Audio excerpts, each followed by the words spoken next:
નમસ્કાર અમદાવાદીઓ, આપણું શહેર હવે માત્ર આર્થિક પાટનગર જ નહીં પણ એક ગ્લોબલ સિટી બનવા તરફ ડગ માંડી રહ્યું છે.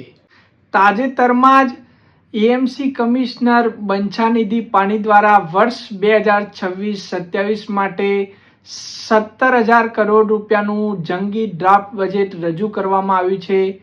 કેટલીક આશ્ચર્યજનક વાત છે કે તે દેશના કેટલાક નાના રાજ્યોના કુલ બજેટ કરતાં પણ મોટું છે.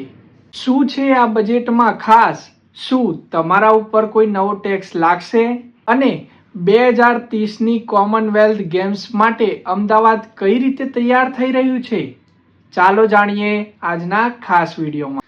સૌથી પહેલા જાણીએ ટેક્સ અને આર્થિક પાસા વિશે. સૌથી પહેલા રાહતના સમાચાર તમારા દરેક માટે. આ વર્ષ ચૂંટણી વર્ષ હોવાથી કોઈ પણ પ્રકારનો ટેક્સ અમદાવાદીઓ પર ઝીંકવામાં આવ્યો નથી. જો કે 2 વર્ષ પહેલાના નિયમ મુજબ જે 2% ઓટોમેટિક વધારો છે તે ચાલુ રહેશે, પરંતુ આ વખતે કોઈ પ્રોપર્ટી ટેક્સ કે અન્ય સેવામાં મોટો વધારો ન કરીને મધ્યમ વર્ગને ખૂબ રાહત આપવામાં આવી છે. તમારો વધુ સમય નહીં લઉં, પરંતુ બધાના દરેકના આપણે 2 પોઈન્ટ કવર કરીશું. ચાલો જાણીએ સ્પોર્ટ્સ અને કોમનવેલ્થ ગેમ્સ 2030 વિશે.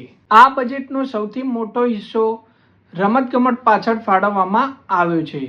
2030ની કોમનવેલ્થ ગેમ્સ અને ભવિષ્યમાં ઓલિમ્પિકના આયોજન માટે અમદાવાદ સજ્જ થઈ રહ્યું છે. મુખ્ય જાહેરાતો કેટલીક આ પ્રમાણે છે.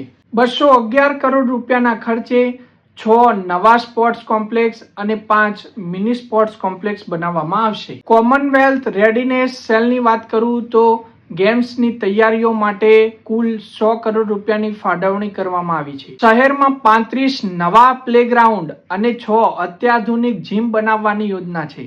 હવે અમદાવાદના દરેક ઝોનમાં ઓછામાં ઓછું એક હાઈટેક સ્પોર્ટ્સ કોમ્પ્લેક્સ હશે. ટ્રાફિક મુક્તિ અને ઇન્ફ્રાસ્ટ્રક્ચરની વાત કરીએ તો ટ્રાફિકથી પરેશાન અમદાવાદીઓ માટે પણ સારા સમાચાર છે. ઇઝ ઓફ મૂવમેન્ટ હેઠળ ₹1,000 કરોડના ખર્ચે નવા એલિવેટેડ કોરિડોર બનાવવામાં આવશે. હવે વાત કરીએ નવા પ્રોજેક્ટ્સની.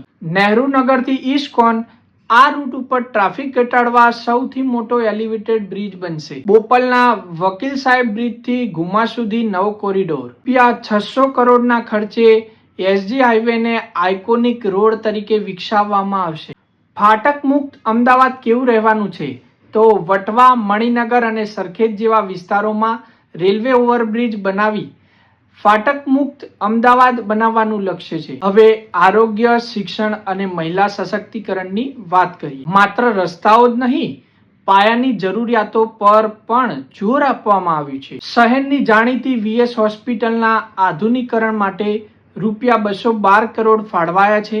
તેમજ નવા હેલ્થ સેન્ટર્સ પણ ઊભા થશે. એએમસી સ્કૂલ માટે ₹1,200 કરોડનું ઐતિહાસિક બજેટ ફાળવવામાં આવ્યું છે, જેમાં 36 સ્માર્ટ શાળાઓનો પણ સમાવેશ થાય છે. મહિલાઓ માટે 100 નવી આંગણવાડીઓ, વર્કિંગ મહિલાઓ માટે પિંક ટોયલેટ અને ઘોડિયાઘરની સુવિધાઓ પણ વધારવામાં આવશે. પર્યાવરણ અને સ્માર્ટ સિટી વિશે જાણીએ તો અમદાવાદ હવે ક્લીન એન્ડ ગ્રીન બનશે. બજેટના કુલ કેપિટલ ખર્ચના 84% 84% એટલે કે લગભગ ₹8,247 કરોડ એ ક્લાઇમેટ રેઝિલિયન્ટ પ્રોજેક્ટ પાછળ ખર્ચાશે. એએમટીએસ અને બીઆરટીએસમાં લગભગ 3,000 નવી ઇલેક્ટ્રિક બસો લાવવાની યોજના છે.